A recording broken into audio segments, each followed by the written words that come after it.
Vamos lá. Como é feito o diagnóstico? Outra dúvida muito grande das mães. Muitas vezes você percebe que o seu filho tem essas características, mas você não tem um laudo, não tem uma confirmação médica. Eu acho que meu filho tem TDAH, mas será que ele tem mesmo? O que eu preciso fazer? Será que eu tenho que fazer exames? Pois é. Principal é fundamentado no quadro clínico comportamental. É feito uma anamnese. Como que eu, como psicopedagoga, faço uma avaliação de uma criança que chega? A mãe chega para mim, geralmente a escola que encaminha, olha, essa criança ela tem características de TDAH. Porque assim, todo tipo de dificuldade de aprendizagem é encaminhado para o psicopedagogo. A maioria das crianças que têm TDAH vão ter dificuldade em aprender. Por mais que sejam inteligentes, eles vão perder conteúdo e vão se prejudicar na escola. Então, o que a escola faz? Encaminha para um psicopedagogo.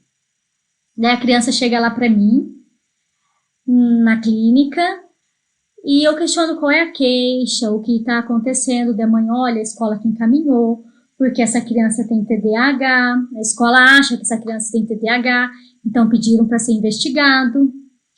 Daí tá, então tá. O que eu faço? Eu faço uma avaliação. Eu vou, primeiro de tudo, eu vou pegar essa criança sem conhecer, para não me influenciar na minha avaliação, para não influenciar minha avaliação. Então, pego a criança sem conhecer. Só sei da queixa, só sei que ela é uma criança que tem característica, que supostamente teria característica de TDAH. Mas tudo bem. Só um pouquinho.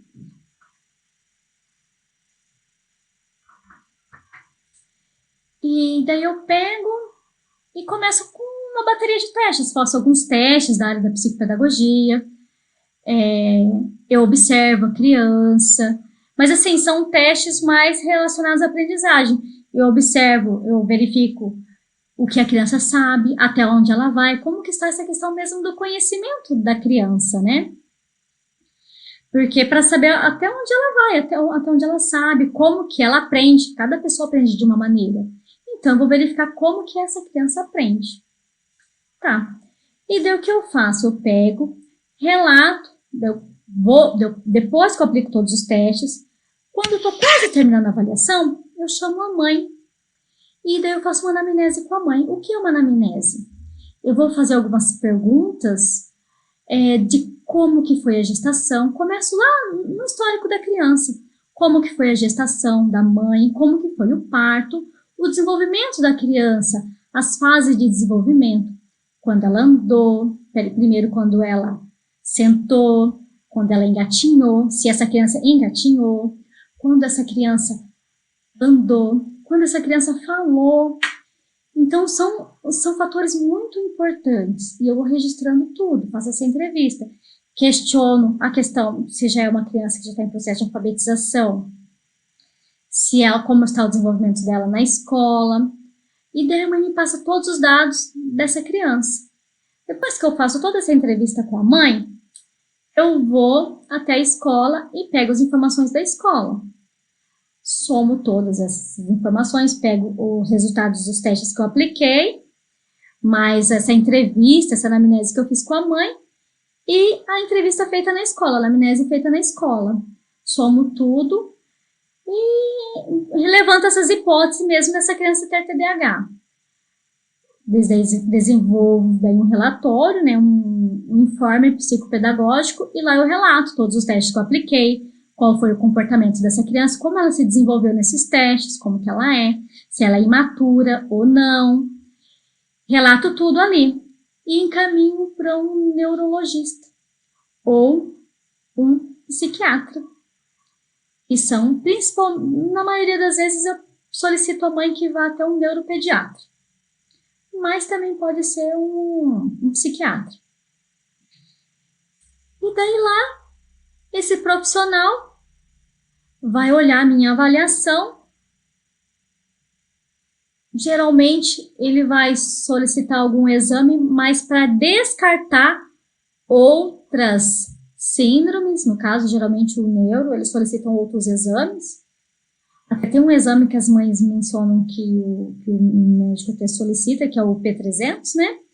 Mas é que ele verifica apenas a questão de memória, faz alguns exames para descartar outro tipo de síndromes ou transtornos, mas não seria necessário. Ele vai chegar, vai conversar com a mãe, vai ver a avaliação que eu encaminhei e a partir daí ele já pode dar o diagnóstico, porque eu, como, mesmo conhecendo as características, conhecendo que essa criança realmente tenha um TDAH, eu não posso dar esse diagnóstico. Eu, como psicopedagoga, eu sou pedagoga e psicopedagoga, eu domino toda a questão da aprendizagem. Isso eu domino. Mas eu não posso dar esse diagnóstico. Esse deve ser o respaldo médico. Daí vai passar para o médico, para o neuropediatra ou psiquiatra, para ele carimbar e medicar a criança, se for o caso. Até na próxima aula eu vou falar sobre medicamento, que interfere na área da aprendizagem, tá? E para daí ter esse diagnóstico, né? E assim, os sintomas devem ocorrer em diferentes ambientes, como por exemplo em casa e na escola, com prejuízo no desempenho acadêmico, no relacionamento interpessoal e nas atividades sociais, como eu mencionei anteriormente.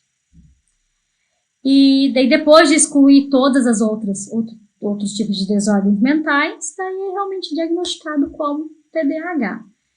E algo assim que nós temos que tomar cuidado, é assim, o TDAH, até eu vou preparar uma aula só sobre isso, falando sobre a diferença entre TDAH e autismo.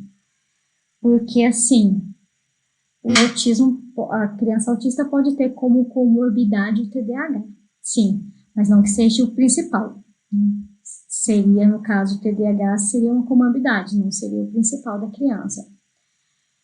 E é muito comum crianças pequenas, assim, serem confundirem o TDAH com o autismo. O autismo, o diagnóstico pode ser dado a partir de 2 anos, 2 anos e meio, já 2 anos e meio já é possível um diagnóstico do autismo, do TEA, né, do transtorno do espectro autista. Agora, o TDAH já não. É necessário aguardar o desenvolvimento da criança. Por quê? As crianças, geralmente, elas são agitadas. Porque pense uma criança que mora num apartamento pequeno, que não tem espaço para correr. As nossas casas de hoje em dia não são casas com quintais grandes, com espaço para a criança subir em árvore, descer, correr, pular. Não. Hoje em dia a criança não pode sair na rua. A criança não tem espaço, muito espaço para gastar energia. E daí, onde ela vai extrapolar? Então, muitas vezes, é necessário tomar cuidado para essa criança, às vezes é uma criança somente agitada e não tem um TDAH. Às vezes é uma criança que não tem limite, tem dificuldade em ter limites. Então, não necessariamente que seja uma criança que tenha o transtorno de déficit de atenção e hiperatividade. Então, temos que tomar muito cuidado. Por isso, eu sempre recomendo às mães, muitas mães me procuram, olha, eu acho que meu filho tem TDAH. Mãe, olha, o diagnóstico para TDAH é aconselhável quando a criança está um pouquinho mais velha, porque assim, a criança geralmente ela é muito agitada e essa intensidade com o tempo vai diminuindo. Porém, uma criança que tem TDAH, isso já não diminui.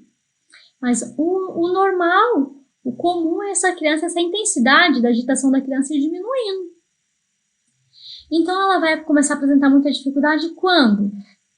Com 6, 7 anos, de 5 para 6, 7 anos, 6, 7 anos, que dela já está no primeiro ano, segundo ano na escola, que já é um período que exige mais da criança. Então, é aconselhável aguardar. É aconselhável aguardar para verificar essa questão do diagnóstico. Então, quando começa a criança, a mãe verifica que essa criança começa a apresentar dificuldades na escola, daí sim. Mas, assim, o diagnóstico muito cedo, muitas vezes não é um diagnóstico correto, realmente fixo, porque muitas vezes não é. Então é necessário tomar bastante cuidado com isso. E agora eu vou falar um pouquinho sobre os encaminhamentos necessários.